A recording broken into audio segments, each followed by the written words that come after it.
Make your point on the News Hour. Join Arnab every night on the News Hour with your question. Ask your question and join the debate. Pakistan once again raised the Kashmir issue in the United Nations. India has given a befitting reply. India has called Pak's actions unfortunate and also that they are misguiding the United Nations. Islamabad wants other countries' territory as well. That is what India says in a statement. A country that covets the territory of others, a country that uses terrorism as a state policy, have the least right to question India. That seems to be the message that India has sent across. Srinjoy Chaudhary now joining me on the phone line. Srinjoy, first of all, if you can tell us what exactly has India said in its response to Pakistan's raising the K-bogey in the United Nations? This was during the debate on human rights, and Syed Akbaruddin, the UN PR, the Indian PR, that's the permanent representative to the UN, made it very clear that, look, Pakistan is talking about human rights in Kashmir, but what has Pakistan done? The first thing is Pakistan, as you rightly said, covets Indian territory or territory of other countries. The other point is, and most importantly, Pakistan is using terrorists as a state policy. Right. This is state-sponsored terrorism attempting to get territory from other countries. That was the most damning point that was made. Also, that UN designated terrorists, and there are several UN designated terrorists under 1267 of the UN who are now in Pakistan, who are being sheltered by Pakistan, is the point that was made. Of course, it began with Osama bin Laden, but there are many, many others who are in Pakistan who are being sheltered by the Pak establishment itself. That was the other point that was made.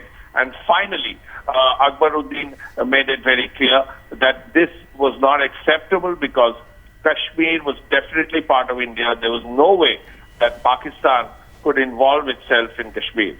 Right. Stay on with us, Srinjoy. Now, this is what Pakistan's permanent representative to the UN, Maliha Lodhi, had said at the United Nations. She raised the Kashmir issue but remained silent on Pakistan aiding and abetting terror. In my region, the denial of self-determination to the people of Indian-occupied Jammu and Kashmir has resulted in some of the most atrocious human rights violations, including rape, torture, arbitrary detentions and summary executions.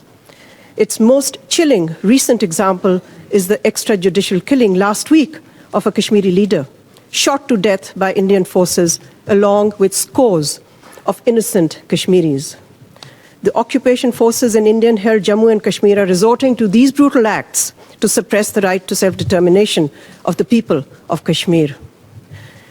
The Kashmiri people were promised by several UN Security Council resolutions the right to self-determination. But despite this Indian suppression, the Kashmiri people are determined to continue their struggle for freedom from foreign occupation. 68 years after the UN Security Council first called for a UN-conducted plebiscite to allow the Kashmiri people to exercise their right to self-determination, the fulfillment of this pledge remains the only way to resolve this long-standing dispute and to establish durable peace and lasting security in South Asia. The attempt came from Pakistan, a country that covets the territory of others, a country that uses terrorism as state policy towards that misguided end, a country that extols the virtues of terrorists and provides sanctuary to UN-listed terrorists, and a country that masquerades its efforts as support for human rights and self-determination. Pakistan is the same country whose track record has failed to convince the international community to gain membership at the Human Rights Council in this very session of the United Nations General Assembly.